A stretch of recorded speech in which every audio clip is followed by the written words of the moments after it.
सलाम साथियों। बादल जिसे हम खुशखबरी की नवीद समझते हैं, बादल जिसे हम देखकर खुश हो जाते हैं, बादल जब आते हैं हमारे चेहरे पर महक आ जाती है, मुस्कुराहट आ जाती है। हम खुश हो जाते हैं कि आज बारिश बरसेगी और ये बारिश जो है रहमत बनेगी। ऐसे ही अभी कुछ दिन पहले यानी 14 अगस्त 14 अगस्त के बाद पाकिस्तान के नदरन एरियाज सवात वाले इलाके में अचानक बहुत बड़ा सैलाब आ गया। लेकिन वो सैलाब क्यों आया, कैसे आया, चलिए जानते हैं। दरअसल बात ये है कि जो सैलाब आया है इसके पीछे माहिरीन जो मेट्रोलॉजिस्ट हैं उनका कहना है कि इसके पीछे क्लाउड बर्स्ट है। शेर के बिश्नोई गांव में क्लाउड बर्स्ट हुआ जो है वो क्लाउड बर्स्ट हुआ। अब ये क्लाउड बर्स्ट क्या है, आखिर ये क्या चीज है जिसकी वजह से अब तक 314 लोगों की डेथ हो गई है और 150 से ज्यादा लोग जख्मी हैं और ये रेशो बढ़ता ही जा रहा है। हजारों घर तबाह हो गए हैं, हजारों गलियां, हजारों रोड बह गए हैं, सिर्फ और सिर्फ किस वजह से? क्लाउड बर्स्ट की वजह से। तो चलिए जानते हैं ये क्लाउड बर्स्ट है क्या, ये कितना खतरनाक है, ये कैसे बनता है, इसके बारे में चलिए जानते हैं। क्लाउड बर्स्ट बादल का फटना एक ऐसी मौसमी हालत है या एक ऐसी बारिश है जिसमें एक ही घंटे में बहुत ज्यादा आसमान से एक ही झटके में बादल फट जाए और जमीन पर पानी गिर जाए। शायद आप मेरे लफ्जों को समझ नहीं पा रहे होंगे। आपके ऊपर कोई बड़ा बलून, कोई बड़ा गुब्बारा पानी का भरा हुआ हो, कोई आदमी उसमें एक छोटा सा छेद कर दे तो पानी उसमें से फुहार की तरह नीचे गिरेगा, शोवर की तरह नीचे गिरेगा। लेकिन अगर वो बलून जो है उसे किसी चाकू से, किसी छुरी से या किसी पत्थर से जोर से मारा जाए तो बलून जैसे ही फटेगा तो एकदम से आपके ऊपर पानी गिरेगा और आप पूरे भीग जाएंगे। तो ये एक छोटी सी मिसाल थी। ऐसे ही हमारे बादल होते हैं। हमारे बादल जो हैं वो पानी के गुब्बारे के जैसे हैं जो हर वक्त हजारों लाखों टन वाटर के साथ भरे हुए होते हैं। और क्लाउड बर्स्ट में क्या होता है कि बादल जो है अचानक फट पड़ते हैं, पानी जो है जमीन पर गिरने लगता है। पानी की शिद्दत ऐसी है जैसे कोई आबशार। आपने नदरन एरियाज में या कहीं आप गए होंगे तो आपने आबशार जरूर देखे होंगे और आबशार की रफ्तार भी देखी होगी कि आबशार कैसे बहते हैं, कैसे पहाड़ से गिरते हैं। क्लाउड बर्स्ट भी कुछ इस तरह होता है। आसमान से एक ही झटके में ज्यादा पानी का बहना, क्लाउड का, बादल का फट जाना क्लाउड बर्स्ट है। तो ऐसा ही कुछ यहाँ हुआ जिसकी वजह से वहां पर शदीद सैलाब आ गया। तो चलिए जानते हैं कि आखिर ये क्लाउड बर्स्ट जो है बनता कैसे है। क्लाउड बर्स्ट किसी भी एक टुकड़े में, वो टुकड़ा छोटा भी हो सकता है, बड़ा भी हो सकता है, वहां पर एक ही झटके में बारिश बरसने को कहते हैं। ये बारिश बहुत ज्यादा खतरनाक होती है। अच्छा, हम जो है आम रिवायती जो रेन है और जो क्लाउड बर्स्ट वाला रेन है उसमें फ़र्क कैसे वाज़े करें। तो इसका मेन फ़र्क ये है कि जो मेट्रोलॉजिस्ट हैं वो जो कहते हैं कि अगर एक घंटे के अंदर 100 मिलीमीटर से ज़्यादा बारिश पड़ जाए तो हम उसे क्लाउड बर्स्ट के ज़मरे में लाएंगे, वो क्लाउड बर्स्ट होगा। अच्छा, ये एक घंटे की जो टाइमिंग है वो इमेजिनरी टाइमिंग है। इससे कम वक्त में भी क्लाउड बर्स्ट हो सकता है, 20 मिनट में, 10 मिनट में और ज़्यादा मिनट्स में क्लाउड बर्स्ट हो सकता है। तो क्लाउड बर्स्ट में 100 मिलीमीटर या उससे ज़्यादा बारिश पड़ जाती है।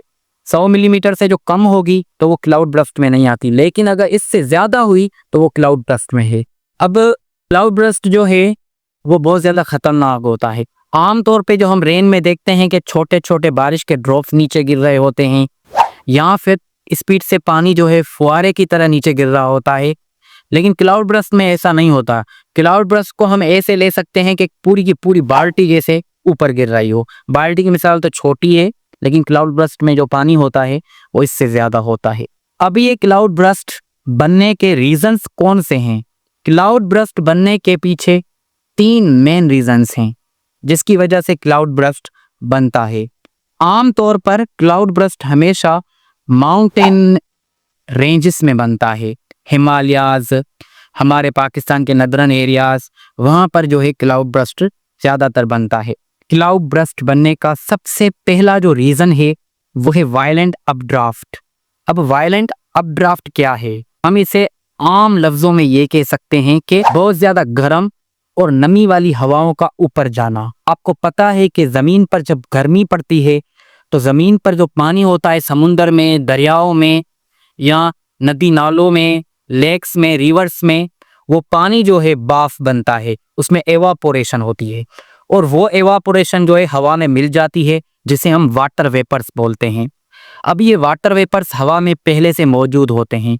ये गर्म हवा क्या करती है कि ऊपर जाती है, स्पीड से ऊपर जाती है, एटमॉस्फेयर में उठती है। अब एटमॉस्फेयर में पहले से क्लाउड्स मौजूद होते हैं जो कि बारिश बरसाने वाले क्लाउड्स होते हैं।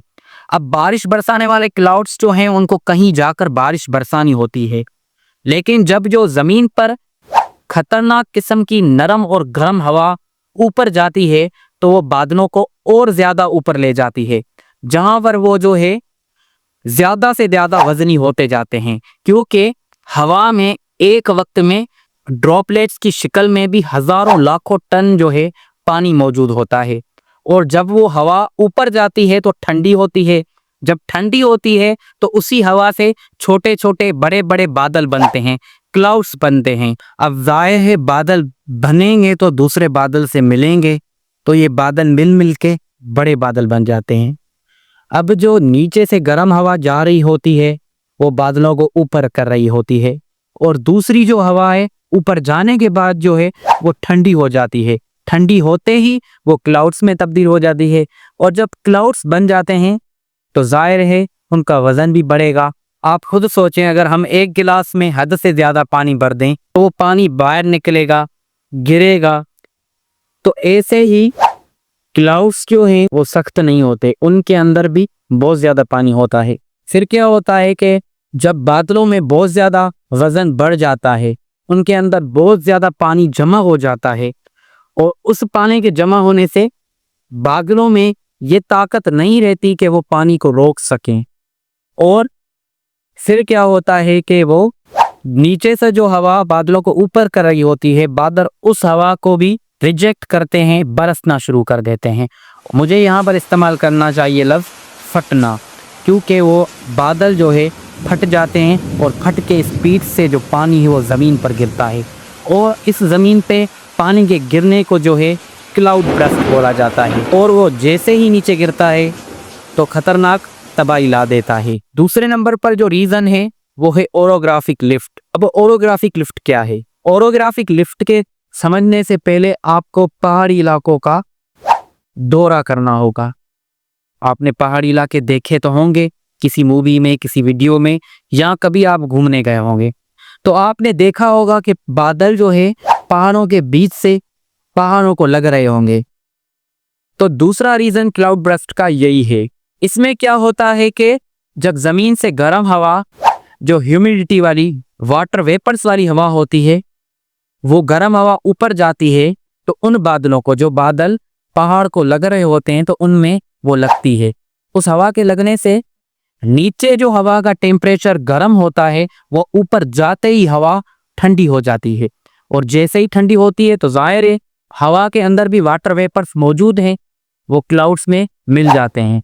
लेकिन क्लाउड्स को आगे जाने का मौका नहीं मिलता क्योंकि आगे पहाड़ है।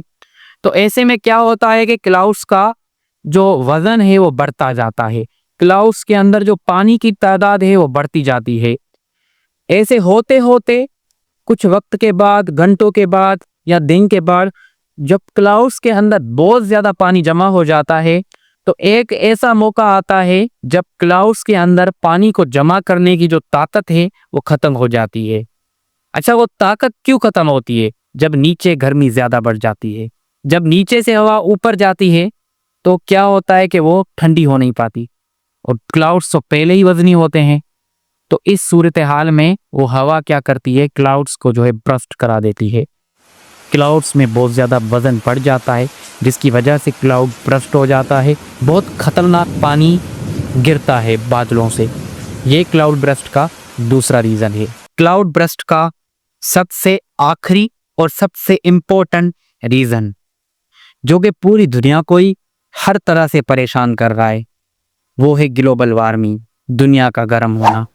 आपको पता है कि आज से 20 साल पहले इतनी गर्मी नहीं होती थी जो आज हो रही है, और आज से 20 साल पहले ऐसे वाक़यात कम थे, मौसमी हालतें जो अभी पेश आ रही हैं।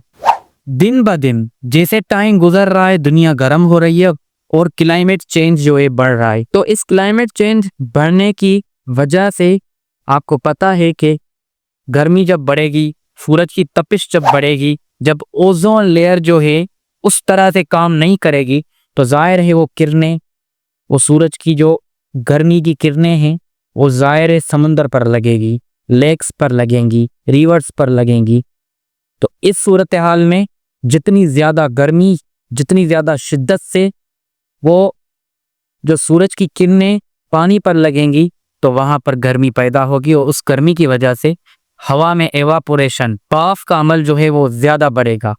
इस भाप के अमल ज़्यादा बढ़ने की वजह से पानी की शिद्दत भी हवा में बढ़ेगी, और यही पानी की शिद्दत कहीं जाके क्लाउड्स पैदा करेगी, और जब बहुत ज़्यादा क्लाउड्स पैदा होंगे, नीचे से बहुत ज़्यादा हवा के प्रेशर में जो है वाटर वेपर्स बढ़ जाएंगे, और वो जो है क्लाउड्स में कंडेंस होते जाएंगे, तो जाहिर है क्लाउड बर्स्ट के वाक़यात भी बढ़ेंगे। तो क्लाइमेट चेंज की वजह से दुनिया में क्लाउड बर्स्ट के वाक़यात बढ़ रहे हैं। अभी आप टीवी पे भी देख रहे होंगे जो सवात में क्लाउड बर्स्ट हुआ है, केपीके में। उसके बाद मेट्रोलॉजिस्ट डिपार्टमेंट एनडीएम में, नेशनल डिजास्टर मैनेजमेंट अथॉरिटी ने भी ये कहा है कि अभी और ज़्यादा जो है इम्कान है कि पंजाब और दूसरे इलाकों में भी क्लाउड बर्स्ट हो, यानी कि ये खतरे बढ़ गए हैं। ये थे 3 रीजंस जो मैंने यहाँ क्लाउड बर्स्ट के बयान किए। तो क्लाउड बर्स्ट होने की वजह से बहुत ज़्यादा नुकसान होते हैं। पहला नुकसान फ्लड आता है, यानी कि सैलाब आना। अभी केपीके में आप वीडियोस में देख रहे होंगे कि हज़ारों की तादाद में लोगों को नुकसान पहुंचा है। उनके घर, माल, मवेशी सब तबाह हो चुके हैं, रोड बह गए हैं। अच्छा, उसके अलावा गवर्नमेंट के 2 हेलीकॉप्टर भी जो है इस इमदादी कार्रवाइयों में तबाह हो गए। तो ये बहुत ज़्यादा नुकसानात हैं जिनका अंदाज़ा करना नामुमकिन है। तो हमें जो है ज़्यादा से ज़्यादा जो है अवेयरनेस देनी चाहिए। अच्छा, ये वाक़यात पूरी दुनिया में पेश आते हैं, लेकिन इससे जो है लोगों की जान को या किसी भी एनिमल को नुकसान किसी हद तक कम पहुंचता है। इसकी वजह है अर्ली वार्निंग सिस्टम, और जो है रेस्क्यू का जो वर्क है पूरी दुनिया में बहुत अच्छा होना। लेकिन हमारे यहाँ जो रेस्क्यू वर्क है वो बहुत ज़्यादा पीछे है, जो वार्निंग सिस्टम है वो बहुत ज़्यादा पीछे है, जिसकी वजह से जो है लोग अवेयर नहीं होते, लोगों को जो है अलर्ट नहीं मिलते, जिसकी वजह से लोग जो है नावाकिफ होते हैं और ऐसे वाक़यात हो जाते हैं। अभी देखें आप, जो रशिया में या फिर पूरे पैसिफिक जो रिम में इतना बड़ा अर्थक्वेक आया, जो कि तारीख के खतरनाक तरीन अर्थक्वेक में से एक अर्थक्वेक था, लेकिन वहाँ पर जानों का नुकसान ना होने के बराबर।